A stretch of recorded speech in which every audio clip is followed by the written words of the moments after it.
Mademoiselle, bonjour. Merci d'avoir répondu malgré tout tardivement à cette conférence de presse. C'est un moment très important sportif en Essonne et sportif au sein du cœur de Juvisy. Juste pour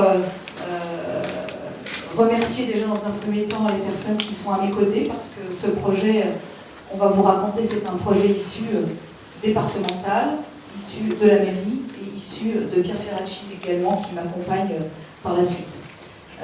Juste pour vous raconter un petit peu le début de l'histoire, il y a pas loin d'un an, j'ai décidé avec mon comité directeur et le club de Juvisy de se poser une bonne question, c'est de savoir la continuité de ce club, parce que c'est un grand club, 47 ans d'existence, comme je l'ai dit encore il y a très peu de temps, c'est un patrimoine essonnien.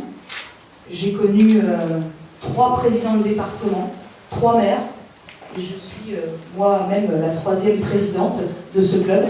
Voilà, donc ça commence à faire, et donc il était aussi important de se dire et d'en discuter ensemble pour qu'on puisse demain donner une très très belle continuité à ce club.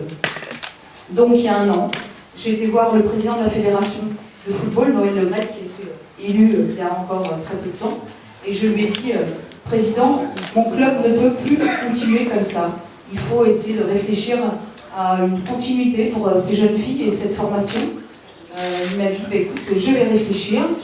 Donc, vous doutez bien que Noël Le Graët, quand il réfléchit, ça va assez vite la plupart du temps. Et 15 jours après, il m'a dit, écoute, je vais te présenter quelqu'un. Et dans le bureau de Noël Le Graët, on s'est rencontré avec Pierre Ferracci.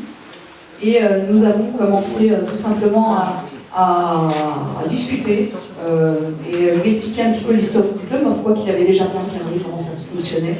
Il n'y a pas besoin de moi pour ça. Mais en tout cas, on a commencé à discuter, puis il a commencé à venir voir notre club. Et ça a permis tout simplement à se retrouver là ce soir et aller voir, enfin cet après-midi, aller voir la mairie et aller voir le département pour qu'on puisse justement concrétiser quelque chose. Voilà, en gros, voilà le début de l'histoire. Monsieur Pierre. Voilà. Bonjour à tous.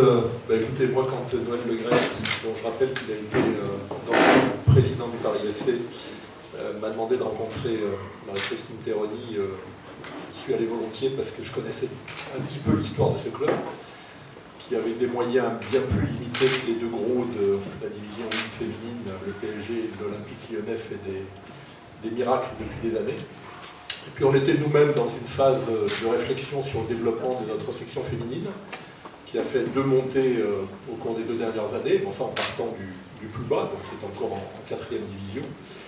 Et je me suis dit que rapprocher 2 clubs, qui ont à peu près d'ailleurs le même âge, puisque le Paris FC aura 50 ans en 2019, qui avait un passé de qualité, qui avait des ambitions depuis toujours en matière de formation des jeunes gamins au départ pour nous et puis des jeunes filles ensuite, mais de façon beaucoup moins importante que je le dis, ça avait du sens. Mais que pour que ça réussisse, il fallait qu'on prenne le temps. Et prendre le temps pour éviter que le rapprochement de 2 clubs soit une catastrophe, parfois des exemples qui peuvent vous le montrer, c'est prendre le temps de discuter, c'est pour ça qu'ils sont là aujourd'hui et vont s'exprimer aussi, prendre le temps de discuter avec les collectivités concernées, Paris pour nous, le département de l'Essonne et la ville de Juvisy pour Juvisy, et puis construire quelque chose qui soit un plus demain, c'est-à-dire qui additionne les qualités des 2 clubs et qui évite qu'on se retrouve face à des problèmes d'emploi ou à des problèmes sportifs. Et donc on a pris le temps. Alors prendre le temps, ça a parfois des inconvénients, parce qu'on met ça sur la place publique, les réseaux s'animent, il y a toujours des petites oppositions qui se font jour, ici et là. Mais ça a au moins le mérite d'être transparent et de construire petit à petit un projet qui pour moi a beaucoup de sens et qui devrait demain faire un club beaucoup plus fort. Je dis un club beaucoup plus fort parce qu'une fusion par définition, c'est pas l'un qui absorbe l'autre, c'est 2 clubs qui ajoutent leur qualité, qui essaient d'éliminer au défaut, au passage leurs défauts, et qui font demain quelque chose qui soit une plus belle aventure encore que ce qu'ils ont fait l'un et l'autre. Donc voilà, c'est pour ça que on est au bout aujourd'hui, pas tout à fait au bout parce qu'il y a quelques petits détails à éclaircir encore, mais en tout cas on a pris la décision de vous informer aujourd'hui avec les collectivités concernées parce qu'on a été suffisamment loin pour vous dire que ce projet va aboutir. Merci. C'était presque un secret de polichinelle quand même. Mais c'est vrai que c'était important pour nous d'organiser cette rencontre et de la réorganiser ensemble. Pourquoi? D'abord parce qu'il y a une très belle aventure sportive, qui est celle du club de Juvisy, avec son histoire, sa performance actuelle, et également les enjeux qui sont devant ce club pour les années qui viennent. Et cette belle aventure, elle a existé grâce aux collectivités Juvisy du département de l'Essonne qui ont soutenu le club, qui lui ont apporté, au-delà des subventions, qui lui ont apporté des équipements sportifs qui ont permis de se développer. Et il y a un projet sportif. Ce projet il est extrêmement important pour le club de Juvisy et pour le Paris FC, je crois aussi. Et comme vient de le rappeler Pierre, il ne peut pas y avoir de projet sportif sans maturation, sans discussion entre les personnes qui font vivre le club au quotidien. Mais il y a aussi la rencontre avec le territoire. Et c'était important aujourd'hui, tout simplement, de dire que les collectivités, le maire de Juvisy s'exprimera, j'imagine, et dira dans quel état d'esprit il voit cette aventure, mais que cette aventure puisse continuer avec les collectivités. Et donc aujourd'hui nous sommes réunis pour dire qu'il y a déjà un accord aujourd'hui sur un projet, qui a des modalités qui restent encore à affiner, et que évidemment le club a besoin d'évoluer, de grandir, et qu'il doit le faire en conservant ses racines. Ces racines, elles sont sur le territoire, elles sont liées également aux moyens qui ont été donnés par les collectivités, et que les collectivités s'engagent à continuer à donner, dès lors qu'il y a ce lien avec le territoire et ses racines qui sont conservées et qui font l'identité et l'avenir du club. Et c'est, je crois, le message que nous sommes venus aujourd'hui vous délivrer. C'est à la fois la fin et un commencement. Tout n'est pas finalisé, mais aujourd'hui nous sommes en capacité de dire qu'il y a une nouvelle page de l'histoire du club de foot féminin de Juvisy qui est en train de s'ouvrir.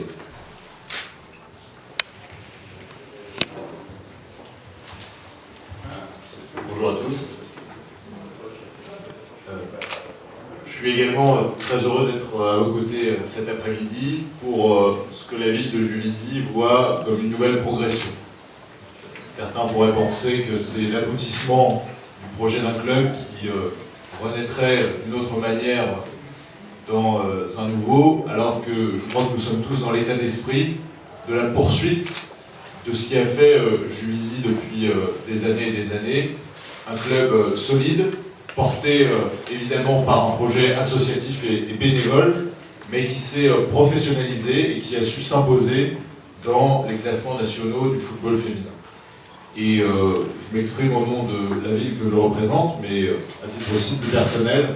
Moi je suis très heureux de la manière dont on mène ce nouveau projet sportif avec le Paris FC, parce que c'est la marche de l'histoire, et nous devons l'écrire ensemble avec une vraie volonté et des clubs sportifs et des collectivités pour accompagner ce nouveau club qui sera très francilien dans sa composition. En tant que conseiller régional, je ne peux que me réjouir de la manière dont nous construisons cela, c'est-à-dire en s'appuyant sur la force de notre région, mais en n'omettant pas l'histoire qui a forgé ce club, l'histoire juvisienne et l'histoire essonnienne, parce que Juvisy, c'est déjà depuis de nombreuses années un club qui dépasse bien largement les frontières de la ville.